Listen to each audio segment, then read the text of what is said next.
अभी हमने बात की वृत्ताकार की। वृत्ताकार की मैंने संख्या बताई है कि वृत्ताकार की संख्या 4 है।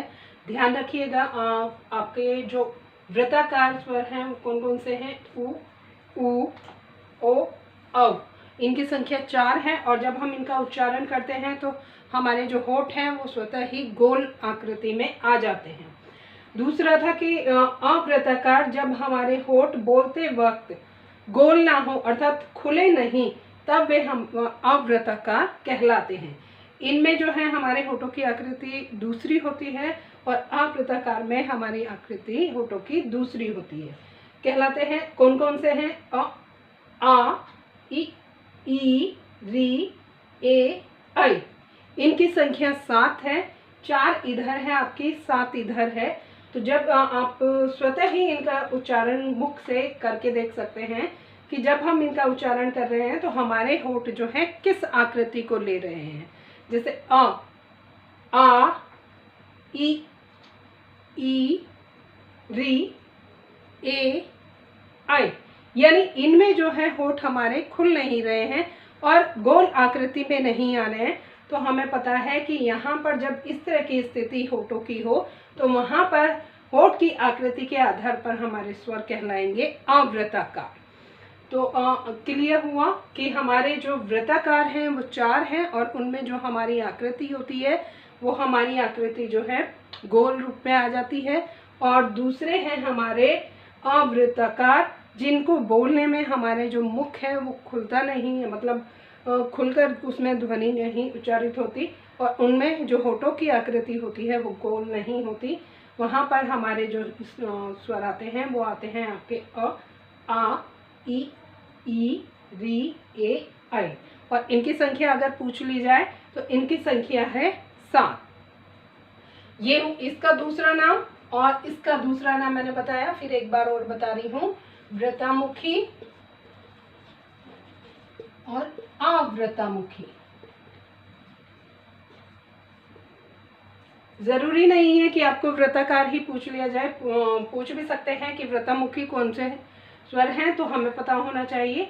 ये हुए हमारे होठ की आकृति के आधार पर 2 रूप, कि पहला हमारा वृत्ताकार और दूसरा हमारा अवृत्ताकार। अब इसी से ही मिलता जुलता एक स्वर और आता है,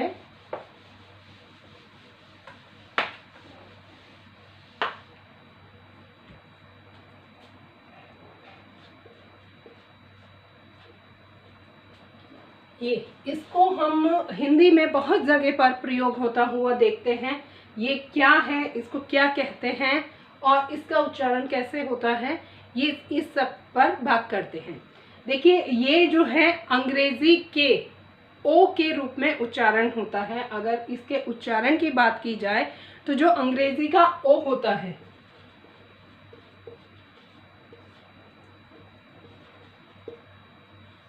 ओ के रूप में इसका उच्चारण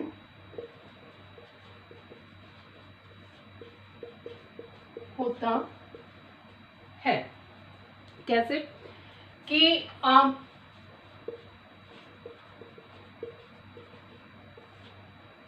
हॉस्पिटल, दूसरा है ऑफिस। इन दोनों शब्दों में ये जो अर्धचंद्र है, इसका उच्चारण जब हम कर रहे हैं, यहाँ पर ध्वनि हमारी आ की निकल रही है, तो इसका उच्चारण जो है ओ के रूप में हो रहा है। इसको हम हॉस्पिटल या ऑफिस नहीं कहते। जब हम इसका उच्चारण करते हैं तो इसको हम ऑफिस और इसको हॉस्पिटल, इस तरह से बहुत सारे शब्द हैं जिनमें हम इस आकृति को देखते हैं। तो इसका उच्चारण जो है अंग्रेजी के ओ के रूप में किया जाता है और इसको हम अर्धचंद्र बिंदु भी, अर्धचंद्र भी कहते हैं।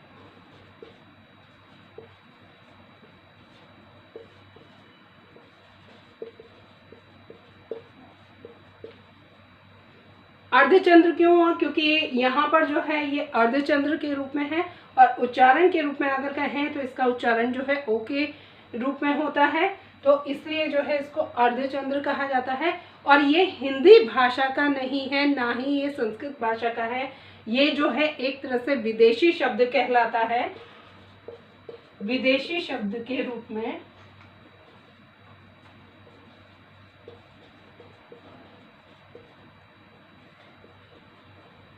इसका प्रयोग होता है।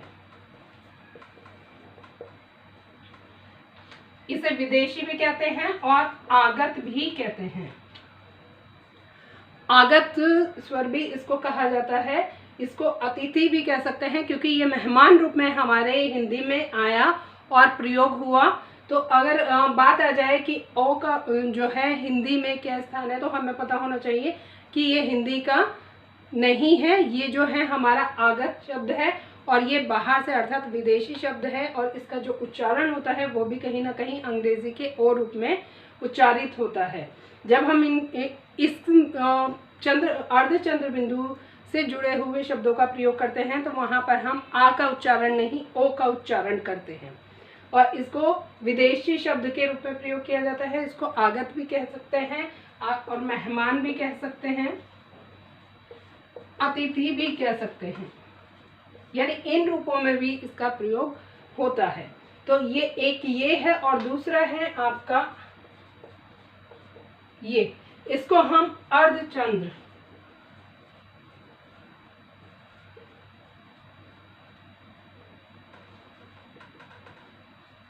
बिंदु कहते हैं। ये हमारा कौन सा हुआ? अर्धचंद्र बिंदु हुआ, नहीं ये हमारा चंद्र बिंदु हुआ, सॉरी,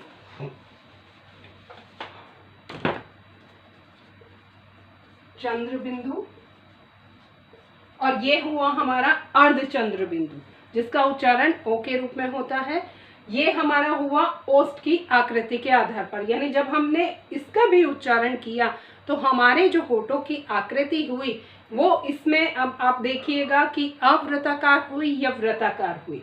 जब हमने उच्चारण किया ऑफिस तो हमारे जो होठों की आकृति हुई वो हमारी वृत्ताकार हुई, यहाँ पर अवृत्ताकार नहीं होगी, इसलिए इसको हमने वृत्ताकार में शामिल किया।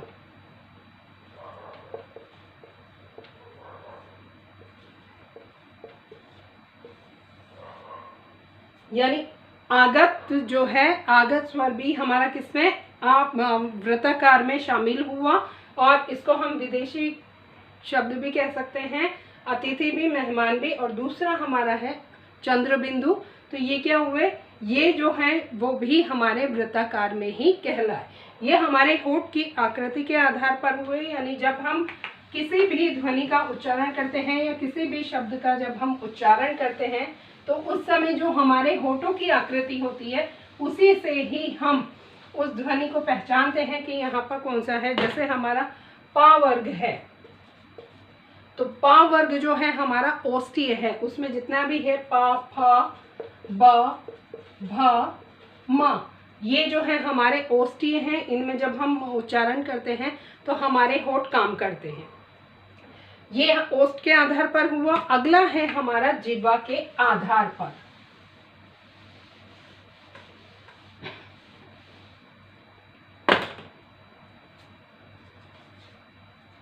तीसरा हुआ जीभ के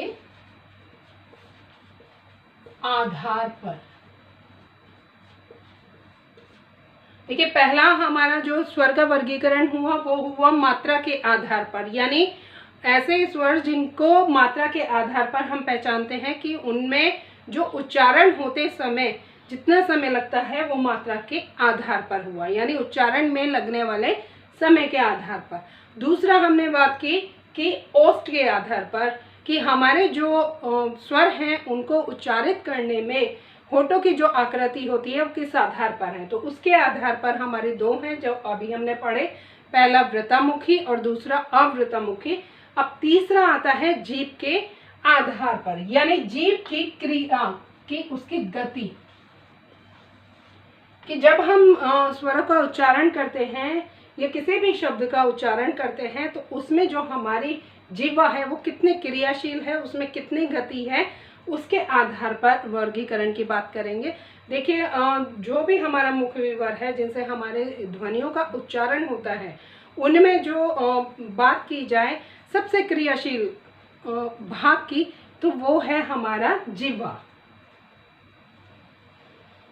ये हमारी जिह्वा है और ये जो है हमारा सबसे क्रियाशील भाग है।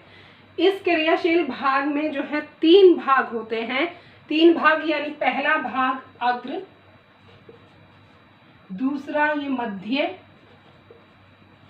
और तीसरा ये होता है पश्च। अग्र यानी आगे का, मध्य बीच का और पश्च पीछे का।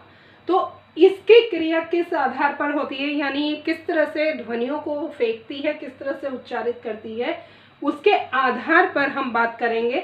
यानी तीसरा जो हमारा है वर्गीकरण, वो है जीभ की क्रियाशीलता के आधार पर। अभी मैंने कहा कि अगर पूछ लिया जाए कि हमारा जो स्वरों का उच्चारण है उसमें सबसे क्रियाशील आधार कौन सा है, तो हमें पता होना चाहिए कि जिह्वा जो है हमारा सबसे क्रियाशील आधार है और उसके आधार पर हम किस तरह से स्वरों का उच्चारण करते हैं उसके विषय में बात करते हैं।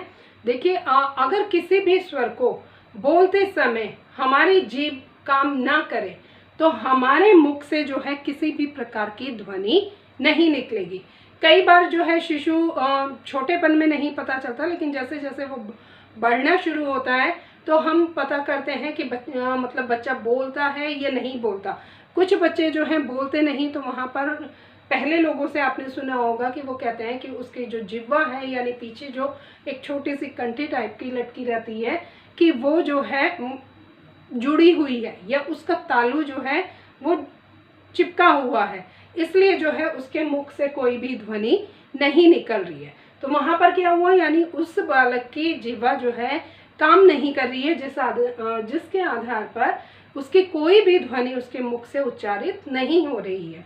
और जब हमारी जिह्वा जो है क्रियाशील होती है तो वह जो है अपने तीनों भागों से, यानी जीभ का हमारा तीनों पार्ट जो है काम करते हैं, तो वहाँ पर जो है हमारी जिह्वा क्रियाशील रहती है और वहाँ से हमारे जो स्वर या व्यंजन है, यानी जितने भी ध्वनि के भाग हैं, वो सब अपनी क्रियाओं को करते हैं। तो जीभ के आधार पर बात करेंगे कि किस प्रकार से जो है हमारी जिह्वा क्रियाशील रहती है और किस तरह से हम स्वरों का उच्चारण करते हैं। यानी बात करें कि अगर हम किसी भी स्वर को बोलने में जीभ को आगे का भाग या पीछे का भाग या मध्य का भाग काम करे, तो वो किस गति से काम कर रहा है, या जिह्वा का हमारा अग्र भाग काम कर रहा है तो वो किस तरह से काम कर रहा है, या मध्य काम कर रहा है तो वहाँ से कौन से स्वर हमारे उच्चारित हो रहे हैं, और पश्च अगर हमारा काम कर रहा है तो वहाँ पर हमारे कौन से स्वर उच्चारित हो रहे हैं। इस विषय पर आगे चर्चा करेंगे। धन्यवाद।